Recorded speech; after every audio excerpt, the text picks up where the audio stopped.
Thank you for taking the time to view this presentation in advance of our virtual options evening on the 18th of March. Please have a look at the options information booklet which was sent out to you via In Touch on Monday. You can also find the information for the booklet on our website. This will give you lots of detail about the courses on offer and will help you decide who you want to make appointments with on Thursday night to discuss subjects in more depth and to talk with teachers about the suitability for the courses on offer. You can make your appointments using School Cloud, which is the same appointment platform we use for Year 9 Parents' Evening. Once you've read through the options booklet, you can start to make your decisions about what subjects you might like to take. There's guidance about this on page 3 of the booklet. And when you're thinking about what courses you might want to follow, you should really consider taking those subjects which interest you the most, as you're going to have to study them for 2 years. Some of the subjects on offer are those that you have been taking at Key Stage 3, and some of them will be new to you at Key Stage 4. So again, it's really important that you read the detail and really understand what the subject is about, so that it is not a shock to you when you start your journey in Year 10. Think about what subjects you're good at, as this could lead to the best final results for you. Find out what subjects might support you with your future aspirations. You may not know what career you want in the future, and that's okay really. Lots of people don't know what they want to do at this point. So my best advice to you, if that's the case, is to keep your choices general and to do the subjects you think you're going to do best at. Really got to stress, don't choose a course because you get on with a teacher or because your friend has picked it. You never know, you might have a different teacher next year, or your friend could be in a different group, another class.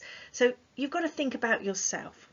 Put yourself first and decide what you're going to really enjoy studying for 2 years, and therefore what you're going to do the best at. So whilst this evening is mainly about making your choices, it's important also to cover off the other aspects of your Key Stage 4 curriculum, those core subjects that it's compulsory for you to study. So you will also see on your timetable English, English literature and English language, so 2 GCSEs.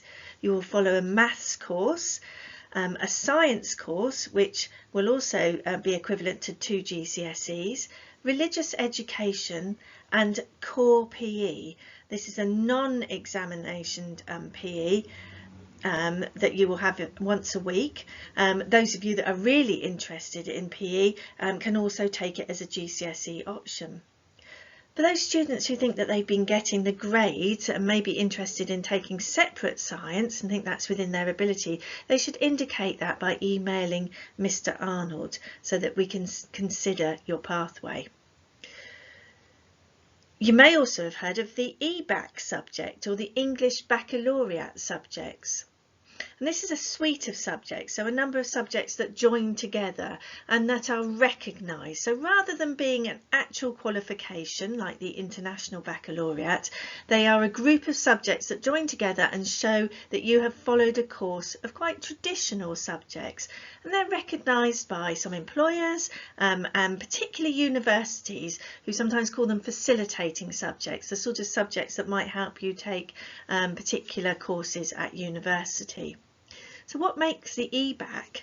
Well, you can see on my slide here that it would be an English GCSE, and that can be either English language or English literature, maths, 2 sciences, modern foreign language, so in our case that would be French, Spanish, history or geography.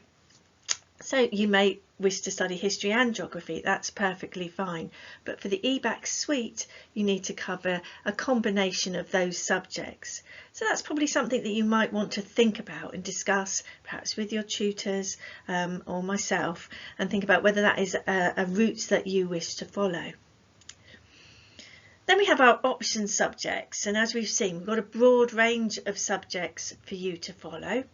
Some of them, the new ones to you, you really need to make sure you've understood what that's all about, and that's why the evening on the 18th will be really important for you to have an opportunity to discuss with teachers about those subjects and all the different subjects at Key Stage 4. And we ask you to make 3 choices. Some students may be offered the opportunity to follow a different pathway.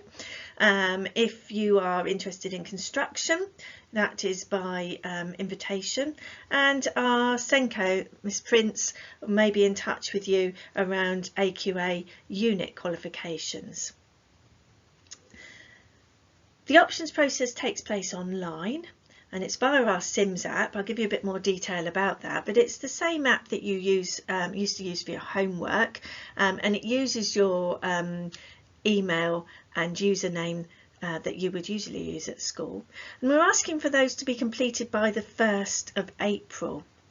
So you would be including 3 choices, your main choices, but also 2 reserve choices, and I'll talk a little bit more about that as we carry on. So as I've said, you can make your application through your Sims app, and you would sign in with your usual Microsoft password and username. Parents and carers can also see what's going on their app, so they can see what students have opted for, and we would encourage lots of discussion around this. And you can change your options choices up to that 1st of April date, when I will close down the process. So if you decide halfway through this that you think, oh, I don't want to put that subject as my first choice, I want to change it, you can do that up to the 1st of April. So when you get into the Sims options part of your app, you will see a page that looks something like this. And when you make your choices, you actually just click on the subject, and you can see there that it's turned blue. Spanish has turned blue there. So that will be your first choice if that was the first subject that you clicked on. So you need to click on your subject and pick your subjects in order of preference. So 1, 2, 3, 1 being the one that you really want to do, and that's the most important subject to you. I run this process but with a computer program behind it all, and the program will try and work out the best fit that it possibly can given the different choices that students make and the size of our cohort. So obviously it's going to try really hard to get your first choice as a match for you, and then as you go down, if we get clashes, you may find that your third choice perhaps isn't so easy to come by, and we have to go into reserves. And you can see there, as I said, subjects appear in that blue colour in order of importance. So you can see 1, 2, 3 there: Spanish, history, drama. Then you go on to your reserves. So we've got geography as first reserve, and it's important to pick 2 reserves if you possibly can, because as I said, we will try, and the program tries to get the exact match for you, but sometimes that just isn't possible. You may have chosen a unique combination of subjects that no one else has done, or something like that, and it's really difficult to get them to work for you, so we have to go into your reserves. So again, think carefully about your reserves. I think I really need to emphasise, and I'm going to just say it again to make sure you're really clear, make sure that you pick the subjects that you want to study in order of importance, and click on those subjects in order of importance. Look at the My Choices in Order of Preference column and make sure that absolutely is what you want to do. And remember, this needs to be done by the 1st of April. Okay, and the process closes for student applications on the 1st of April. However, up to that point, you can edit things. You just click back on a subject, it'll go back to white, and then your subjects will move up the preference list. Okay, you can take them all off and start again. That's entirely up to you, but by the 1st of April they all need to be in, and that's when the process will close, and I will make the assumption that your choices are in the order that you want them to be. So just a little bit of extra curriculum information. You're probably aware now that all subjects will be graded 9 to 1, with 9 being the top grade. Some subjects do have what you might have considered as coursework. We call it a non-examination assessment aspects to their course. So that's worth having a look at the Key Stage 4 information booklet to see if that's available in the subjects and whether that makes a difference to you or not. It might be something that you're interested in and that you enjoy that sort of work, ongoing work throughout the course. Have a look also at the length and number of papers that you need in order to complete a subject. That might be something that is important to you or of interest to you. All the subjects now are finished at the end of year 11, so you take exams, or usually take exams at the end of year 11, so we don't have any exams in year 10 that lead into these exams. They're linear exams at the end of year 11. And the school will receive what we call a Progress 8 score, which is a numerical score based on your best 8 subjects. We'll have a little look at that later on. And an Attainment 8 score, which is a letter grade. But you will get your grades based on the 9 to 1 qualification. You get lots more information about this as you go through your Key Stage 4 programme of study. We have into Year 10 evenings, student progress cards that you will be given, Year 11 parent power evenings, and of course parents evenings. So you'll get a lot more information about how the grading works and different aspects of the course to support you as you go through this period of your study. So some people watching this presentation may remember when GCSEs were awarded letter grades, and this slide helps you see the equivalents. The number grades 7, 8 and 9 are equivalent to the old A star, and they're awarded to the top 10% of students each year on average. And then the numbers 4, 5 and 6 would be considered to be in line with a B and a C, and good passes. They often give you access then to further study in our sixth form, for example.